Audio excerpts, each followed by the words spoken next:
জীবন তো আর কারোর জন্য থেমে থাকে না। জীবন সবসময় চলতে থাকে। গাড়ির চাক্কা যেমনি ঘুরে জীবনটা তেমনি ঘুরে। তো আমাদের জীবনে অনেক বাধা অনেক কিছু আসবে। তো যাই হোক আমাদের জীবনে সবকিছু আমরা অতিক্রম করে আবার এই ভালো পথে ফিরতে হবে। আসসালামু আলাইকুম, সবাই কেমন আছেন? আমি সাজুমণি।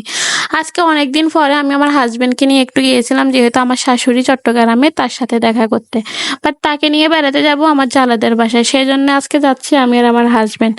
তো একটা কথা বলি, আমরা যখন নতুন নতুন ব্লগ শুরু করি অনেক মানুষে অনেক কথা বলতেছে আমাদেরকে, বা এগুলা ঠিক না, এগুলা ভালো না। তো আচ্ছা যাই হোক, আমি মনে করি যে কি সত্যি হয়তো ঠিক নাও হতে পারে, হয়তো আমরা ভুল করতেছি। তা আমার কথা হচ্ছে যে কি, যখন আপনার ঘরে খাবার থাকবে না তখন বাহির থেকে কেউ নিয়ে আসি দিবে না। তো যখন আপনি মানে 1000 টাকা উপার্জন করবেন তখন সবাই আপনাকে অনেক প্রশংসা করবে।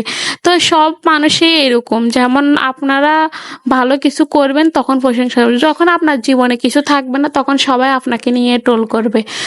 যেমন ধরেন বাবা মায়ের মধ্যে যে সন্তানের সবচেয়ে টাকা বেশি, বাবা মা তাকে সবচেয়ে বেশি সাপোর্ট করে, তাকে সবচেয়ে বেশি ভালোবাসে। আর যার টাকা নাই তাকে ভালোবাসা তো দূরের কথা, তাকে সবসময় খোঁচা দিয়ে কথা বলে। এরকম শিকার আমরাও হয়েছি। যেমন আমি আমার মাকে টাকা দিলে তার কাছে আমি তার রাজকন্যা, সবাই সেম। তো আমাদের কথা হচ্ছে যে কি, আমরাও তো একটা মানুষ, তা আমাদেরও তো ইচ্ছা অনিচ্ছা অনেক কিছু আছে, আমাদেরও তো খুশি অখুশি অনেক কিছুই আছে। তাহলে আমাদেরটাও তো চিন্তা করতে হবে। আমরাও তো দিন শেষে মানুষ, এক ছাদের নিচে যখন বাঁচতে হবে সবাইকে মিলেমিশে থাকতে হবে। তো আমার মা যদি আমার কষ্ট যদি না বুঝে, তাহলে আমার শ্বশুর বাড়ির লোকজন কেন বুঝবে? তো আচ্ছা, আপনারা হয়তো এটা কেন বলতেছে, তো আমার শাশুড়ি অনেক ভালো মানুষ, তার সাথে আজকে যাচ্ছি দেখা করতে আমার জালাদের বাসায়। মূলত কথা হচ্ছে তাকে নিয়ে বেড়াতে যাব। তো আমি আসলে নতুন নতুন কিছু ভিডিও করতেছি, আপনাদের মাঝে একটু সাপোর্ট চাচ্ছি, বা আপনারা আমাকে সাপোর্ট করতেছেন না এরকম।